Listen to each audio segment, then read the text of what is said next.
guys, you're watching The Morning Score, your top of day fix for professional and for college sports and for gaming.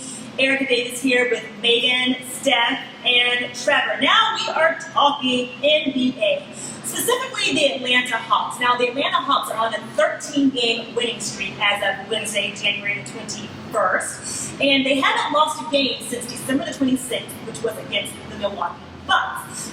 Their next win, or if they win their next game, that will make it a 14-game winning streak, which ties the record going back to 1993-94. So the question is, are the Hawks a legit contender to come out of the East and perhaps to compete with the West? Now, being the only one from Georgia on the panel, I'm not professing to be a Hawks fan, because I just never really was, but I do like for the home team to do really well.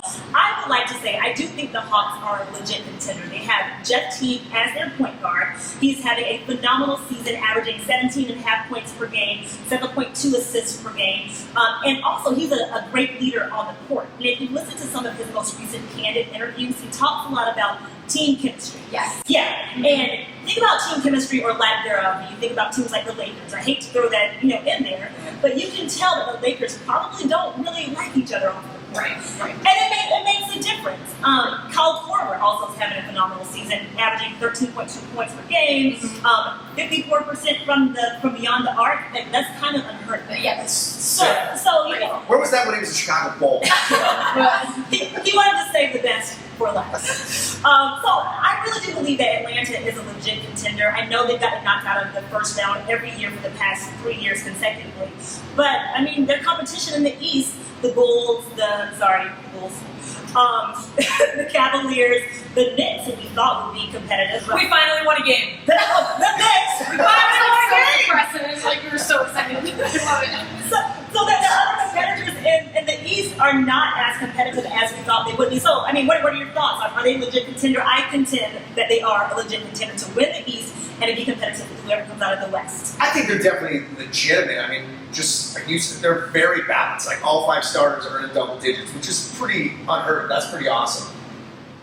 When you're going up against the West, though, I just don't see anybody in the West. Just going back to the East, though, the Bulls, yes, they're sluggish right now, but that team, when it gets to the postseason, they are going to be extremely tough. If Derrick Rose can finally stay healthy, come on, Rose. Gasol, Rose, Joakim, they're going to be a fort. Jimmy Butler coming out of nowhere. Contract year, hello. I like Jimmy Butler. They're going to be tough. I think it will be Atlanta, and I think it will be the Bulls. I don't buy into the Cavs right now. The Wizards are kind of sneaky, but I think the Hawks are legit. You can't be 27-2 since Gabos and not be a legitimate contender. I think that I'm going to have to go with their contender as well. I think the main thing, like how you said, Jeff Teague and Kyle Korver, is that how you say? I feel like they're doing really good, but even when they're not, like their last game against the Pistons, they did do it. They combined for only 8 of 23 shots, so it's like you got people like Scott and Millsap coming up and stepping up and pushing them to that victory. So the fact that they are a team and they do share responsibility, I think they're showing that team. Maybe not better than anyone, but it's definitely something that we're aware of, that team effort. And that's what wins championships. Yeah, Erica, that was the first thing I thought of when I was, doing my research and looking it up and just like looking at them as a whole, as a team. They share the ball incredibly well, and they are a very unselfish team. And you can tell that they do get along, they work great together, which I think we need to see more in the NBA. And that's why I do think that they're going to be contenders. And one reason, go ahead. I was going to say, and aren't they for sale? Are they What the heck?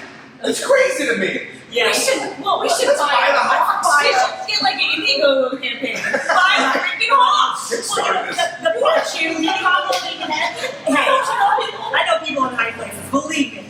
But the problem with the Hawks is that for so long, when you go to Hawks games at Phillips Arena, the Hawks fan base has been so fair weather because they haven't really had a reason to cheer. So the people who go to the games have typically been coming and cheering for the Lakers or the Celtics, whoever the other team is. That's who normally makes up the Hawks crowds. But you're talking about Meghan sharing the ball and playing selfless team ball. Their head coach is Mike Budenholzer, and he was an assistant under Popovich since '96. So from '96 to 2013, Budenholzer was one of Popovich's minions. And everyone knows that the Spurs are one of the, he was a Popovich minion, which is a good thing.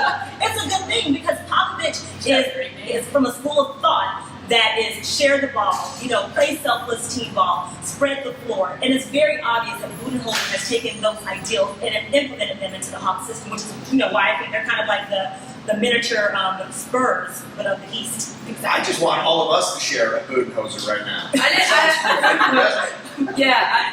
think everyone out there, you should take a minute and say Budenholzer. If you can't say it, then you gotta take a shot. And if you can say it, take 2 shots. Correct. My drinking games are the morning Until school. you can say it correctly, just keep drinking. Budenholzer. Okay, good. Just keep drinking. And just really quickly, considering that the next team behind the Hawks are, I think, 5 games behind first, because the Hawks are obviously number 1 in the East. The next team, I believe, is the Wizards. Yep. With the Wizards, 5 games behind. 5 games behind number 1. Do you think anyone's going to catch him? Do you think anyone's going to take that top spot in the East? It's still early. It's about halfway through True. the season. Yeah. A lot can happen. That was one other thing too that I wanted to talk about with Kroger.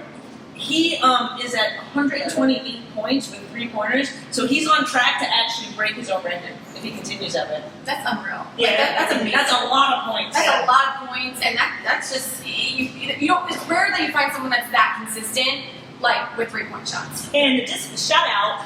Can you still say shout out? Yes, Yeah. we do. They say on fleek. No. Shout out, quick. Shout out to Al Horford, who was hurt in December of 2012 and then had season-ending pectoral muscle surgery in December of 2013. So he went from that to having his first career triple-double about 2 weeks ago. So granted, it was against the 76ers. He still had his first career triple-double.